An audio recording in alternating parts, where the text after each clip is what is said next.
As we all know, our FPV system was less of a success than we hoped. It sponsored the research and development for the FPV drone. However, overall the KPIs were not met. Mr. Lee, the Chief Financial Officer, will now present us with the prognosis for the next generation of the system. Thank you, Mr. Chairman. At the moment, we estimate the RC market saturation with the product at around 50%. Unfortunately, the adoption rate is slowing down. The main stopping factors are missing functionalities, price and distrust to the DJI brand. Our estimate is that the market has the potential to adapt 50,000 units in the next 2 years. However, growing internal costs of support, marketing, retools and growing cost of the storage, distribution and risk management cuts our profit margins considerably. Our prognosis at the moment is unfortunately negative. Financial department prognosis is not to continue with the product sale and development unless the estimated profit margin grows at least by the 50%. Thank you, Mr. Lee.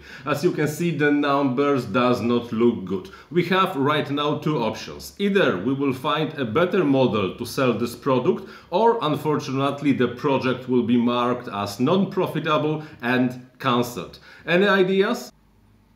Thank you, Mr. Chairman. I have an idea. What if we only produce the system but outsource all the costs to external parties? Oh, what a weekend!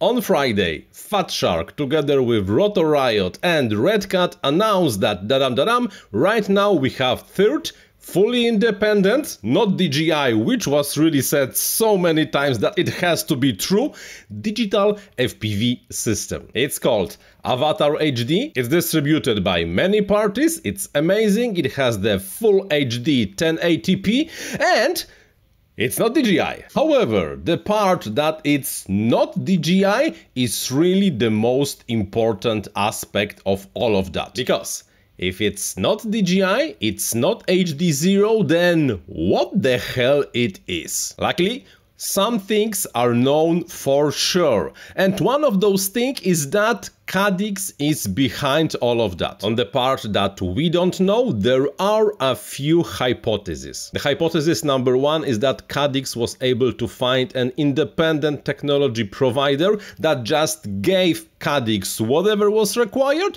and thanks to that, Caddx was able to build the new system. The hypothesis number two is that Caddx stole, copied, cloned, however you're gonna call it, whatever DJI has, and made a functional copy, improved copy of the DJI FPV system. However, if you really think about this, that's not really very probable scenario. Mainly because it's not really that simple to copy the ASIC. The core, the thing that handles the compression and that prepares the image for the transmission over the radio. Because, yeah, Caddx is making Vistas, but Caddx is not really making Vistas. They are getting electronics from somewhere, they are packing this thing and shipping and maybe even putting in their own case. However, they were never really manufacturing the electronics for the Vistas. And that means that, well, if they are not manufacturing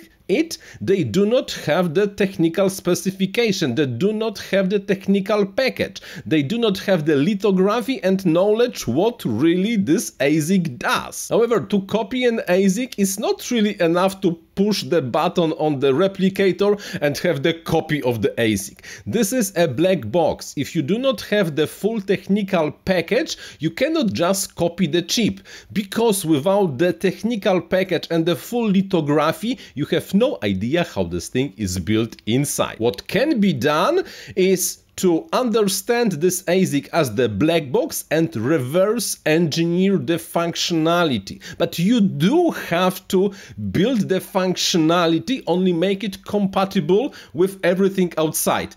But is it really better just to make everything from scratch than to try to copy the standard and then develop whatever makes the standard? This kinda really doesn't sound like a very probable idea. If it's up to me, I think we can just forget about the copy or clone on the digital technology. And finally, there's the hypothesis that it's DJI all the way. They know about it, they did it, they are the driving force, they just have a few reasons to do so. If you think about this, DJI does not really have a good reputation among some of the pilots. They don't want to have anything with the company, so they are not migrating from analog. On the other hand, the Fat Shark name is really like a very solid name. People might be tempted to go to the Fat Shark only because Fat Shark is so well recognized. The marketing is just cheaper when you just brand something Fat Shark. Everybody knows Fat Shark, a lot of people were using Fat Shark, people usually liked Fat Shark,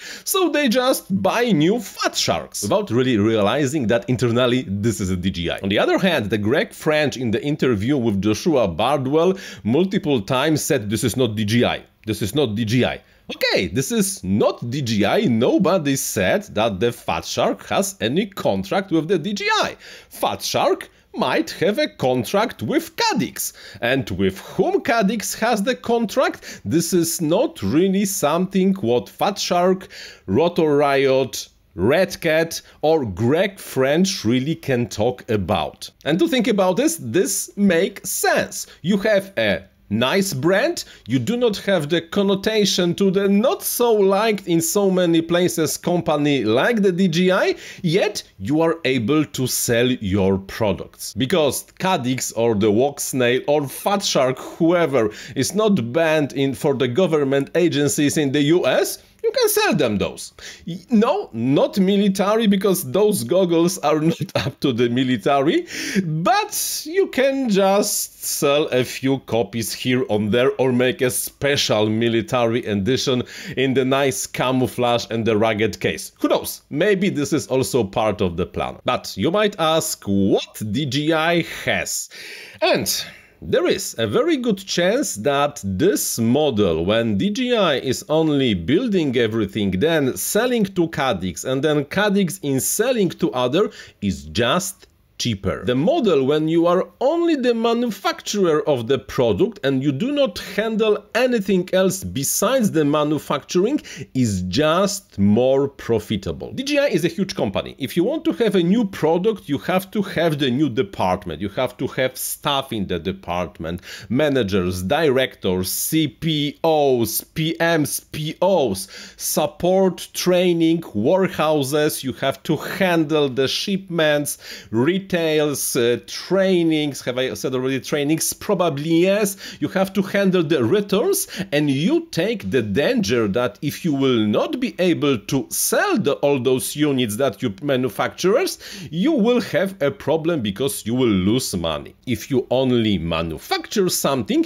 your life is much simpler. You have a contract with one retailer, and this retailer ordered 20,000 of the units. Second retailer ordered 10,000. The contract says you have to pay 50% advance. This is enough to cover the manufacturing cost. You manufacture 30,000 units, exactly the number all your retailers orders. You ship it to them and you do not worry at all about anything connected with this product. Your retailers, your sub-brands are really taking all the risk. They already paid for everything they ordered. You have the money, you can do something else. Now it's their job to do the marketing, support, to sell it, to handle returns and every dangerous and risky part of the business. You were contracted to build 30,000, you build 30,000, you are happy. And of course, you got paid for exactly 30,000. And now, if Caddx will not be able to sell 20,000, it will be only Caddx's problem. They already paid. You don't care. And if the rumors about the new, smaller FPV drone from the DJI are true, well, they already would have the technology, they already would be building the goggles, new generation of the goggles, maybe only with the slightly different cases. Of course, I might be wrong. I have no idea what's going on. This is just my working theory. With quite a lot of proofs that, yeah, this kinda actually makes sense. Come on, I was even able to convince Bruce Simpson's XJet that there is something like that really happening. What's your take on that? Please write in the comments what do you think about the current situation so we can share the information and, well, have quite a lot of fun for the next few weeks. By the way, here's the video for you. Watch it, you will not regret it. I'm Paweł Spychalski, thank you very much for watching and, like always, happy flying!